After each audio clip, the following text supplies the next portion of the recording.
Steve, good afternoon. How are you doing on a Monday afternoon? I'm doing excellent. Thanks, Gary. Nice to see you. And thanks for asking me on. My pleasure. My pleasure. Did you have did the office have a busy weekend? Lots of things happening? Yeah, we had an awesome weekend. Really, really busy. Surprisingly busy. So Yeah. just looking at my office and I can see my young administrators processing sales. So that's good. So it must have been a good weekend. Very good. Steve, I want to start really taking you back into the distant past, because you've been managing for quite some time right now, but your background has been in sales, and I think you sold real estate in South Africa even before coming to New Zealand. How have you gotten into the industry, and where did you start? Gosh, have you got some time? A couple of hours, no problem. So, Gary, I was at,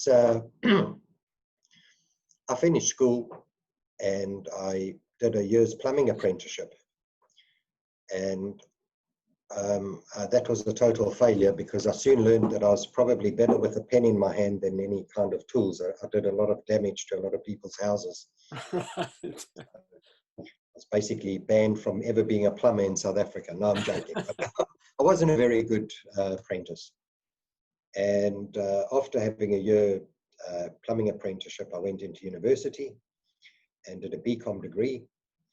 And in second year business economics, for some unknown reason, which is starting to become known, I chose real estate as one of the options. I didn't know. And I think the reason I chose it was because if I did that course at university, it was the equivalent of my real estate license. But I didn't even care about that. But I thought, well, why not get two certificates or whatever, So I did property. And at the end of that year, my second year at university, there was a holiday from November till March, or early March. University went back. And I thought, oh God, I can't really afford to be on holiday for 3 months. Probably barely afford a 2-week holiday. And I thought I better get a job, thinking I'd get a uni job, turning burger patties at McDonald's or something. And I opened up, and funnily enough, in New Zealand, we've got the Eastern Courier. And in South Africa, it was the exact same name, the Eastern Courier. I lived in the northeastern suburbs of Johannesburg. And I opened up the Eastern Courier. And I don't know if your audience will know, because before the internet, there was a thing called classified advertisements, newspapers. And there was like these, real estate agents wanted. Give a call, and I thought, hey, you know what? I didn't know anything about how anything worked or anything, but I thought, hey, I've got my license. Maybe I'll phone. So I phoned. And oh my gosh, that was an experience, because I went to this lady in the suburb down the road, and she was like dripping in gold jewelry, rings on every finger, and the real caricature of that sort of dishonest real estate agent that we read about or hear about. And she told me, I went to this job interview, and she told me I've got to get the killer instinct and don't let them cheat you. And she just had the most negative outlook on this whole thing. And I thought, no, this isn't for me. So I didn't even, proceed with that. But luckily I was walking back past another boutique agency, and I walked in and I said, look, are you looking for anyone? Because I'd be interested in a holiday job. And I gratefully teamed up with someone, a very experienced agent in the area, and I'm very grateful to her, and I became her assistant. So I was paid 10% of any commission that she earned. And the only problem was she was very well known in the suburb that she was well known in, and I could be her assistant in a suburb that no one knew her name. So I was like, she wanted to get into a suburb. And I think it's because I was at university, so I got these books on selling. And the one book I'm sure a lot of salespeople have read is a book by The Art of Selling by Tom Hopkins, which is real basic sales skills. But I read that book and I read another book, and I was 19 at the time. So what resonated with me was that in his book, he says, don't ever get an hourly paid job, because even if you become like a nuclear physicist and you get a very high hourly wage, there's a limit to how many hours you want to work.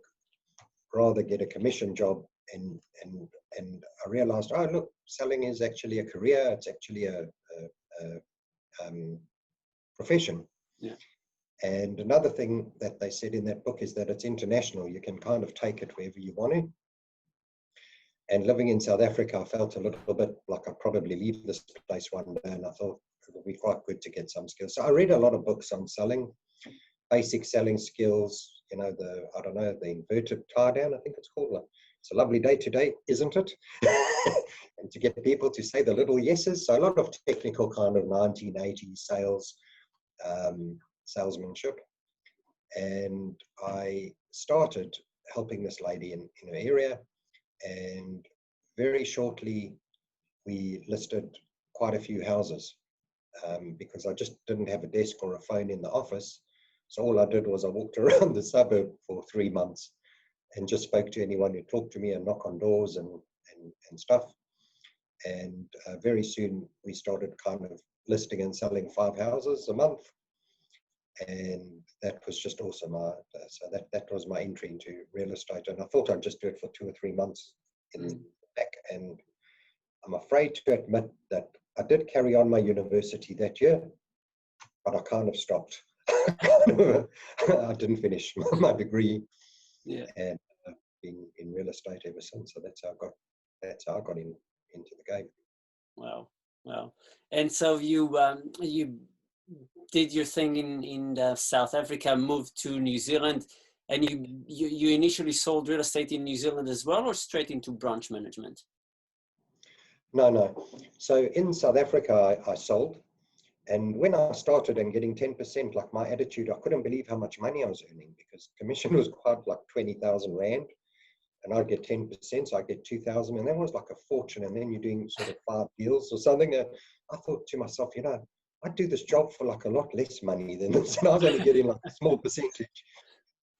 So I absolutely loved it, and I loved more the feeling of doing a big transaction and being so young, because that was quite a challenge. And then I opened my own business in South Africa. So I became a manager pretty early on in the piece. And then I left South Africa and I came to New Zealand, and I went back into selling, and I thought, shit, Tom Hopkins, I hope you were right about this international thing. I hope it's the same, because I didn't have any other skill. I flunked out of uni. And I'll never forget, I walked along Remuera Road, because we were living there, and I wanted to work in a upmarket suburb. And I went into every agency with my CV, and they all said, yes, join. And then I knocked on to Barfoot and Thompson, and out came Mr. Barfoot himself. And I say to him, Mr. Barfoot, could I have a job? I've seen your signs everywhere. I'd love to work in this office. And he said to me, no. We're full, and we actually have a waiting list of people who want to join our branch from within the company. But go down to the Meadowbank branch, which was about 1 kilometre down the road. They're just opening a new branch, and they should have a desk there. And I joined there as a salesperson, and enjoyed it very much. Yeah, it was great. Nice. And from there, you continued selling, and then became a branch manager later on in Pakuranga, I think. That's right. Yeah. So I've done sales and I loved selling, but I've done management as well, and I preferred managing. And I spoke to Mark Thompson, who was the director at the time, and he gave me a call about 2 and a bit years into my career with Barfoot's as a salesman, and said that the Pakuranga branch was coming available, and he suggested that I apply. And I think it was the kind of suggestion that like you couldn't say no to. I think it's like when you jump out of an aeroplane and the guy suggests you pull the string, goes with the parachute. So I took him up on his suggestion, and it was the best thing I did, and I'm so grateful for that. Yeah, Yeah. great. And you've moved into the Pakuranga branch and have created quite a successful branch there, and now you've done the same thing with Howick. What are things that you think that you are doing that helps the branches that you're managing become so successful? I think that the first thing is recruiting and attracting a team, but I don't even think like skill set is that important. I think that can be taught. Mm-hmm. I think it's more attitude and mindset.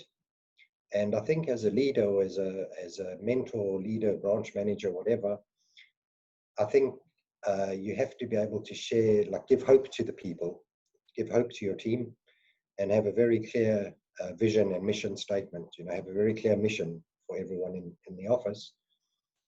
And I think that it's my responsibility to deliver infrastructure that someone can run their business in my office very smoothly and very easily.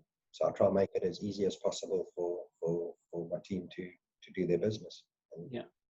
And we all share the same vision, and that's important. Yeah. Yeah. So the shared vision, you help them. Do you are you doing the training in the branch yourself, or is it part of Barfoot and Thompson, or a combination of the two?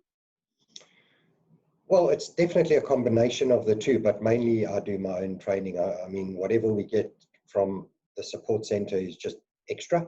Mm-hmm. But we do our own training. You know, so we, you know, both branches that I took over, Pakuranga branch, at the time there were 46 branches in Barfoot and Thompson, and about 9 salespeople about 2 weeks before I joined left that branch and went up to the Highland Park branch. Right. And the number one agent, who was the number one agent of Barfoot and Thompson for a number of years, joined the city branch. And I arrived in that office, and there were like 4 salespeople in the office, and the office could take 30. And I think that me being there, I was 30 years old, and I think by me joining that team, I brought the average age of that office down to about 76. So we had a group of people. They were lovely people, but they kind of had anything I said, oh no, we've tried that, we've done that, we've been there, we've done that, that didn't work, that didn't work. So we were really the last branch, and so I just went into recruitment mode. Mm-hmm. I think I had 9 rookies, 9 brand new agents, and it wasn't easy to get a job in my office at that time. Mm-hmm. Because you had to come in and you had to put your wrist forward across my desk, and I felt if there was a pulse, you could have a job. And I'm proud to say a lot of those salespeople are still with us 20 years later, and some of the top names. So we had a good journey in Pakuranga. I think we when I left there, we were branch number 16, so we did climb up the ranks. Yeah. Similar situation in Howick when I took over. Yeah. 40s. Yeah. And how it has been a top branch for Barfoot and Thompson for a number of years now. How do you keep that momentum going? How do you keep the branch at such a high level in Barfoot and Thompson, especially competing with other branches? How do you continue to have the salespeople motivated to go out? What are things that you do to help them? I mean, things that we do to help them is I'm very much a person who wants to just stay in my lane and do what I'm responsible for, and salespeople do what they're responsible for. But in our office, we do quite a bit of stuff that we help our salespeople with. For example, any anniversary cards every month, they'll get a list from us for the anniversary cards to send to their customers, saying we go back 7 years, and that's something that, you know, we expect salespeople to do, but they just sometimes get a bit busy. So I employ someone, and they do that, and they get their card already pre-printed, pre-written out virtually. Yeah. and all they need to do is phone the client and say, hey, happy anniversary. And that's been hugely successful. It's the little basics. And we help salespeople with some of the technology blocks that there are. You know, it's quite hard to have a automated database program, so we help with that. And we also help salespeople have their own website. Okay. So they've got a good digital print. So we do that sort of stuff. And the salespeople's job is, and I also wash the coffee cups. I don't mind doing that. I'll wash the coffee cups. They sell the houses. And so, yeah, you know, salespeople really, we want them to just keep the flow and keep communicating within their relationships. Yeah. Yeah. Do you meet with all your salespeople on regular basis, or do you tell them, hey, we have to meet once a week or once a month, or is it really just, hey, if they want to have a chat with you, they can, but if not, you just leave them alone? So we have different. You know, I think the golden rule is treat people how you like to be treated, but the platinum rule is treat people how they like to be treated. So I've got some salespeople who really don't like, they feel uncomfortable having a catch up.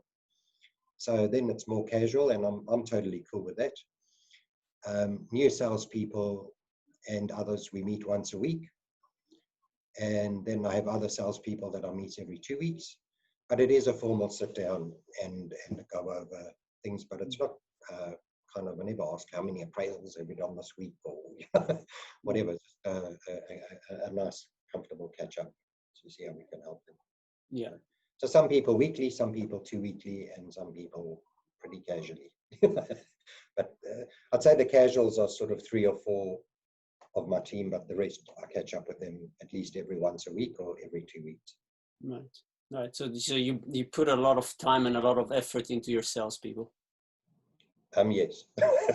Why wouldn't I? Yeah. Yeah. Definitely. So that kind of leads me to my next question. Then you have seen hundreds. I'm tempted to say millions, but I would say easily hundreds of salespeople who you came across and have spoken to. Have you been able to figure out or find a way to say, hey, that person will be successful, this person won't be successful? And what do you think are some of the traits of successful salespeople in real estate? Oh gosh. It's not rocket science. So, you know, it's yeah. Do you want the short answer or the long answer? The short answer is no. The long answer is no. I'm joking. I don't know. I think it's got to do with their drive and their openness and their humility. Sometimes people, I find, the biggest reason for failure is that the person's actually in their own way. When I started selling, I was 19, so I learned very early, like, there are no excuses. You're either too young or too old or too thin or too fat or too Asian or too Kiwi or whatever. So, you know, sometimes I have the privilege of interviewing someone and I think they're going to be a superstar, and they're not, and they don't.